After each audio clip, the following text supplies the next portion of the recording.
परिसराची आणि या सांगली शहराची काँग्रेस पक्षाची महत्व मागच्या निवडणुकीत 4 उमेदवार उभे केलेले असताना आमचे 2 उमेदवार या ठिकाणी दोन्ही पुरुष निवडून आले, 2 महिला या ठिकाणी पराभूत झाल्या. का पराभूत झाले हे तुम्ही सगळ्यांनी समजून घेणं आणि आठवणं गरजेचं आहे. एवढ्यासाठी पराभूत झाले की ह्या ठिकाणी जातीचा धर्माचा राजकारण पेरण्याचा प्रयत्न केला गेला. या ठिकाणी काही उमेदवार जाणून बुजून बंडखोरी करून या ठिकाणी मतं खाण्यासाठी आणि भाजपला फायदा होण्यासाठी उभा केले गेले.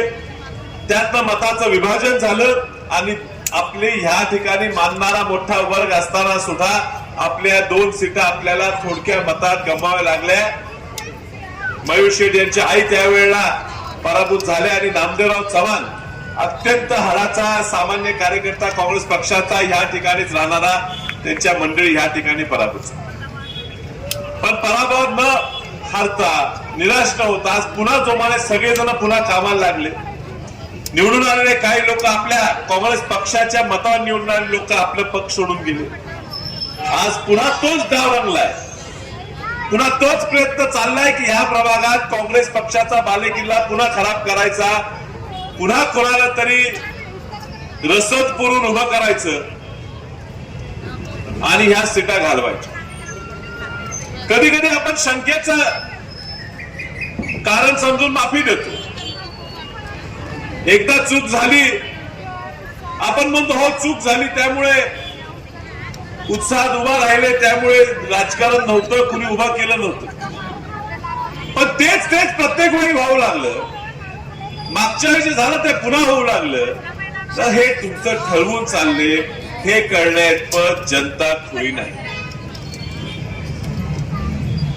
ज्या व्यक्तीला आम्ही उमेदवारी दिली होती या निवडणुकीत उमेदवारीची तयारी जयंत पाटील साहेबांनी त्यांच्या पक्षामार्फत या ठिकाणी उमेदवारी द्यायची तयारी दिली होती, तो व्यक्ती उमेदवारी सोडून अपक्ष म्हणून उभा राहतो आणि मग म्हणतो मी माझ्या समाजासाठी माझ्या लोकांसाठी मी उभा राहतो. तुम्हाला दोन्ही पक्ष पाठिंबा देऊन आमच्या चिन्हावर उभं करत असताना तुम्ही जेव्हा दुसऱ्या गटात जाऊन उभं राहता त्यातनच दिसून येते तुम्हाला निवडून यायची इच्छाच नाही. तुम्हाला फक्त दुसऱ्याला पाडून त्यातनं आपलं काय घराचं चांगलं होते हे बघण्यातच रस. आणि म्हणून मी सगळ्यांना विनंती करतो, ही खूप अटीतटीची लढाई आहे. आम्ही लढतो, आम्ही दिल्लीत जाऊन लढतो. तुम्ही सगळ्यांनी आम्हाला ताकद दिली, मला निवडून दिलं. बाळासाहेबांना त्या ठिकाणी वाईटपणा घ्यावा लागला पक्षाचा, पण ते सुद्धा आपल्या पाठीशी राहिले आणि मी अपक्ष म्हणून निवडून आलो. अपक्ष निवडून आल्यावर मला कुठेही जाता आलं असतं, पण मी काँग्रेस पक्षाशी एकनिष्ठ आहे. दिल्लीत खूप आमिष असतात, मंत्री करतो, हे करतो, तुला मंत्री करतो, बाळासाहेबांना मंत्री करतो जे राज्यात. पण आम्ही हल्लो नाही. वेगवेगळे विषय निघतात तिथं दिल्लीत काही ना काही रोज कुठल्या तरी समाजाला टार्गेट करण्यासाठी, कुठल्या तरी समाजात भांडण लावण्यासाठी नवीन नवीन कायदे आणायचा प्रयत्न करतात. आणि त्या कायद्याच्या वेळी आम्हाला सांगितलं जाते पाहिजे ते देतो, पैसे देतो, तुम्हाला काय पाहिजे चांगला बंगला देतो, या बाजूने मतदान करा. आम्ही पण माणसं आहे, आम्हालाही वाटणार, पण आपल्या विचाराशी आम्ही ठाम आहे. तुम्हाला दिलेल्या शब्दाशी आम्ही ठाम आहे. आणि म्हणून आपण काँग्रेस पक्षाचा विचार धरूनच सरळ काम करत राहतो. तुमचा चेहरा डोळ्यापुढे ठेवू. आज तुम्हाला मी तीच विनंती करणार. हो त्रास होतो, हो होतो. सत्तेपासून आपल्याला दूर राहायला लागलं काही दिवस, हो काही दिवस दूर राहायला लागलं. त्रास होणार, छळ होणार, पण विजय हा कायम सत्याचाच होतो. आणि म्हणून तुम्ही ताट मानेने सरळ राहावा. विश्वजित कदम असतील, विशाल पाटील असेल, आम्ही आमच्या विचारापासून बगल घेणार नाही. जी किंमत मोजावी लागेल ती मोजायला तयार आहे. नाही सत्ता मिळाली तर नाही मिळाली, आम्ही तुमच्या पाठीशी तुमच्या विचाराशी प्रामाणिक राहू. आणि म्हणून आम्हाला विश्वास वाटतो आम्ही ज्या धाडसाने तुमच्या विचाराशी आपल्या सगळ्यांच्या विचाराशी ठाम राहिलोय, तुम्ही सुद्धा आमच्या विचाराशी या काँग्रेस पक्षाशी या महाविकास आघाडीशी प्रामाणिक राहिला तर सत्ता मिळवणं लांब नाही. ह्या महापालिकेत तुम्ही बघा लोक कंटाळलेली आहेत. मुख्यमंत्री इथे येऊन भाषण देतात आणि आश्वासनं देतात. आता येतानाच एक मोठं होर्डिंग लागलेलं, मोठ्याची मोठी होर्डिंग, फडणवीस साहेबांचा फोटो, त्यात दिलाय सांगली महानगरपालिका आमच्या ताब्यात मिळाल्यावर येणाऱ्या पुढच्या पिढ्यांसाठी सांगली चांगली करू, पुढच्या पिढ्यासाठी. आणि आमच्या किती पिढ्या घालवणार आहे घोषणा देण्यात. तुम्हाला सत्ता दिली होती, ही अखंड महापालिका जनतेने तुमच्या ताब्यात दिली. 4 टर्म तुमचे आमदार इथं आलेले आहेत 2009 पासून, त्याच्यापूर्वी पण आमदार तुमचे होते. 35 वर्षात जवळजवळ 30 वर्ष, 27-28 वर्ष भाजपच्या आमदारांनी ह्यावेळी सांगलीवर राज्य केले. 2 टर्म लागोपाठ 10 वर्ष भाजपचे खासदार दिले. केंद्रात आता 12 वर्ष मोदींचं शासन आहे. 9 वर्ष फडणवीस साहेब तुम्ही मुख्यमंत्री उपमुख्यमंत्री म्हणून भोगताय. ह्या ठिकाणी येऊन घोषणा करताय की केंद्राने हे केलं, केंद्राने ते केलं, राज्याने असं केलं, राज्याने तसं केलं, सांगलीसाठी पण करू. का वाट पाहत होता?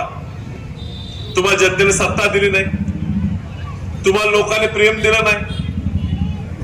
मी तुम्हाला सांगतो आणि जनतेने पण समजून घ्या, हा सांगलीचा जो डीएनए आहे ना, तो धर्मनिरपेक्ष आहे, तो सर्वांना सोबत घेणारा आहे. आणि हे सांगली ही त्या भाजपच्या लोकांना आवडत नाही. ह्यांना सूड उगवायचा आहे तुमच्यावर. पुरोगामी विचाराची सांगली, वसंतदादांची सांगली, डॉक्टर पद्मनाभ कदम साहेबांची सांगली, राजाराम बापूंची सांगली, ही त्यांना संपवायची, त्यांना विचार संपवायचे. आणि म्हणून तुमच्यावर सत्ता तुमचीच घ्यायची, तुमच्या पैशातनं भ्रष्टाचार करायचा आणि तुम्हाला अडचणीत सातत्याने ठेवायचं. हाच डाव गेले कित्येक वर्ष ही भाजपची मंडळी करत आलेली आहे. काय ह्या प्रभागात केलं? 2 दिले नगरसेवक निवडून, त्या 2 पैकी एक नगरसेवकाला त्यांनाच सोडायला लागलं, काम होईना, लोक विरोधात गेली. एकट्या नगरसेविकांना थांबवायचा खूप प्रयत्न झाला, भांडण झाली म्हणून तिकीट द्यावं लागलं असं कळलं. लोकांना आता ह्या लोकांना घरी बसवणं गरजेचं आहे. काय अपेक्षा असतात नगरसेवकांना? लोकांच्या खूप अपेक्षा नसतात. काम काय नगरसेवकाचं? स्वच्छता ठेवणं, गटरीचं बांधकाम करणं, गटर तुंबली तर ताबडतोब घेऊन गटर साफ करून घेऊन लोकांची मदत करणं, डास होतात, चिलटे होतात, फवारणी करणं. आता तासभर आपण इथं बसलो, प्रत्येक जण असं असं करायला, ही अवस्था का आली? कुणाची महापालिका? हाय का स्वच्छता, सुरक्षा नाही का आमचा अधिकार? ज्या शहरात आपण राहतो त्या शहरात रस्त्यावर फिरताना मला सुरक्षित वाटावं, ह्याच्या पलीकडे काय माणसाची अपेक्षा? आम्ही कष्ट करणार आहे, रडणार आहे, काहीतरी होणार आहे, 4 पैसे कमवून नवरा येणार, महिला घरी बसून काहीतरी काम करते, माझं घर माझं मीच चालवणार आहे. तुमच्याकडनं काय अपेक्षा आहे हो? की रस्त्यावर गेलं, पोरगी शाळेला गेली तर सुखरूप परत येईल, तिचं कोणतरी छेड काढू नये, हीच अपेक्षा. कधी आपली पोरगी एकदाची घरी लावली आपण कुलूप लावू अशी डोक्यात धरून बायका घरी बसलेल्या असतात. ही सांगली आहे. रोज काय ते नवीन ऐकायला मिळते. मेडिकलच्या दुकानावर गोळ्या मिळायला लागल्या चरस आणि गांजाचे. नशा म्हणजे पूर्ण नशेखोरी झाली. कोण हप्ते घेते? ह्या राज्याचा गृहमंत्री आहेत कोण? ह्या राज्याचे गृहमंत्री आहेत ह्या राज्याचे मुख्यमंत्री, जे परवा स्टेशन चौकातून आपल्याला थापा मारून गेले. तुम्हाला तुमच्या मंत्रालयावर अंकुश ठेवता येत नाही, पोलिसांवर अंकुश ठेवता येत नाही. रोज तुमचे लोक गुंडगिरी करत फिरतात आणि तुम्ही म्हणणार चांगली चांगली करू. जे तुम्हाला 12 वर्षात जमलं नाही ना, तुम्हाला कधीच जमणार नाही, कारण तुम्हाला ते करायचं नाही. या सांगलीशी आमची नाळ जोडलेली. आम्ही इथलं रहिवासी, आम्ही इथले नागरिक आहेत. विश्वजित कदम सुद्धा इथं त्यांचा घर आहे, ते इथले नागरिक आहेत. कदम साहेब सुद्धा इथंच राहायचे. ही आमची सांगली म्हणून आम्ही बघतो. इथं आम्ही लुटायला आलो नाही बाहेरनं. नागपूरचं नेतृत्व सांगलीत पाठवून तुमच्यावर राज्य करायला आम्ही आलो नाही. आम्ही सांगलीचे लोक सांगलीसाठी उभारला या ठिकाणी आलेलो आहे. आणि म्हणून आम्ही तुम्हाला मागतो, आमच्यावर विश्वास ठेवा. हो, आम्ही तरुण आहे, आम्ही तरुण आहे, आमचे स्वप्न आहेत. आम्हाला तुमच्यासाठी काहीतरी दाखवायचं आहे, आम्हाला ह्या राज्याला दाखवायचं आहे, आम्हाला ह्या देशाला दाखवायचं आहे की आम्ही खरोखर आमची सांगली चांगली आहेच. चांगली कशी ठेवायची जनतेला आम्ही दाखवणार आहे, ह्या देशाला आम्ही दाखवणार आहे. आणि म्हणून आम्हाला ही ताकद पाहिजे, तुम्हीच देऊ शकता. जाती धर्मात अडकू नका, चर्चेत अडकू नका. ही सीट वीक आहे, ती वीक आहे, कोणी वीक नाही.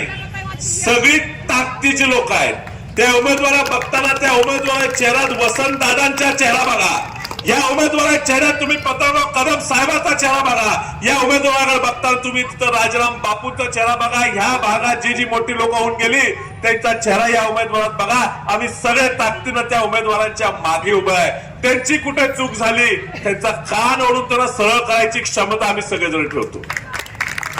मी खासदार, तुम्ही निवडून गेलाय, तो कुठे कमी पडला मला जबाबदार धरा. माझा निवडून आला नगरसेवक जर कमी पडला तर मी स्वतः तुमच्यासाठी माझं घरदार, माझी बायको, पोरं घेऊन तुमच्या रस्त्यावर उतरीन. आमची जबाबदारी. ही कुठे कमी पडली तर आम्हाला पाहिजे तर मत देऊ नका, पण ह्या लोकांना निवडून द्या, ह्या लोकांना संधी द्या, हे सांगण्यासाठी मी तुमच्याकडे आलेलो आहे. जाती धर्माच्या अडचणीत पडू नका. ह्या लोकांना दुसरं काय कळत नाही. आता जितेश भाईने तुम्हाला सांगितलं त्या ठिकाणी 2 पोरांना कुत्रे चावली, एकटा बिचारा बाळ मेलं, दुसरं बाळ ऍडमिट 10 दिवस राहील. त्याचं काय धर्म बघून कुत्रा चावते का? त्याला विचारते तू मुसलमान आहे त्यास का चावू का तुला? का हिंदू असल्यावरच चावणार आहे? ही साडी पैसे खातात. नसबंदी करायला कुत्री इथून 10 गोळा करायची, 100 घेतली म्हणून ती दाखवायची, दर कुत्र्या मागे 2 रुपये बिल काढायचं, पुन्हा काय एक बी कुत्र्याची नसबंदी करायची, पुन्हा फिरून आणायची तिथं सोडायची. आणि आहेत आमच्यावर ढुकायला. आणि आयुक्ताच्या गाडीचा ऍक्सिडेंट झाला, कुत्रा अडवायला म्हणून ते आयुक्ताला कुठं सोडलं नाही, आम्हाला सोडलं ना. काय केलाय तुम्ही? कसली महानगरपालिका चालू का परत सत्ता द्या? अरे कशासाठी द्या? तुम्ही अजून थांबायला पाहिजे होता का तुम्हाला जमलं नाही म्हणून?